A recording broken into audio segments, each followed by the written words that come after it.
رسول اللہ صلی اللہ علیہ وسلم فرماتے ہیں کہ جب بھی کوئی شخص اچھی طرح وضو کرتا ہے اور خلوص کے ساتھ نماز پڑھتا ہے تو اس کے ایک نماز سے دوسری نماز پڑھنے تک کے گناہ معاف کر دیے جاتے ہیں۔ صحیح بخاری حدیث نمبر 160۔ رسول اللہ صلی اللہ علیہ وسلم نے فرمایا، جو شخص شب قدر ایمان کے ساتھ محض ثواب آخرت کے لیے ذکر و عبادت میں گزارے، اس کے گزشتہ گناہ بخش دیے جاتے ہیں۔ صحیح بخاری حدیث نمبر 35۔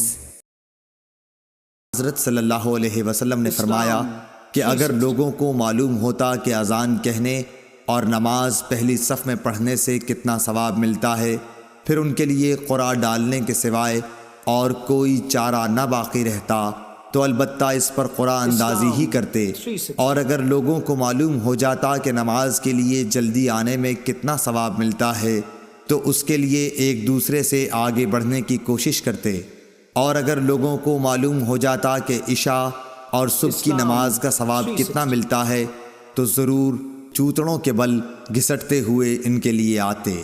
صحیح بخاری حدیث نمبر 615۔ نماز میں ثواب کے لحاظ سے سب سے بڑھ کر وہ شخص ہوتا ہے جو مسجد میں نماز کے لیے زیادہ سے زیادہ دور سے آئے، اور جو شخص نماز کے انتظار میں بیٹھا رہتا ہے اور پھر امام کے ساتھ پڑھتا ہے، اس شخص سے اجر میں بڑھ کر ہے جو پہلے ہی پڑھ کر سو جائے۔ صحیح بخاری حدیث نمبر 651۔ نبی کریم صلی اللہ علیہ وسلم نے فرمایا کہ جب جمعہ کا دن آتا ہے تو فرشتے جامع مسجد کے دروازے پر آنے والوں کے نام لکھتے ہیں۔ سب سے پہلے آنے والا اونٹ کی قربانی دینے والے کی طرح لکھا جاتا ہے، اس کے بعد آنے والا گائے کی قربانی دینے والے کی طرح، پھر مینڈھے کی قربانی کا ثواب رہتا ہے، اس کے بعد مرغی کا، اس کے بعد انڈے کا۔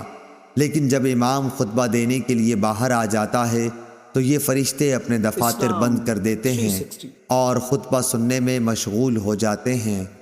صحیح بخاری حدیث نمبر 929۔ اور اگر لوگوں کو یہ معلوم ہو جائے کہ ظہر کی نماز کے لیے سویرے جانے میں کیا ثواب ملتا ہے تو اس کے لیے ایک دوسرے پر سبقت لے جانے کی کوشش کریں، اور اگر یہ جان جائیں کہ عشاء اور صبح کی نماز کے فضائل کتنے ہیں تو گھٹنوں کے بل گھسیٹتے ہوئے ان کے لیے آئیں۔ صحیح بخاری حدیث نمبر 654۔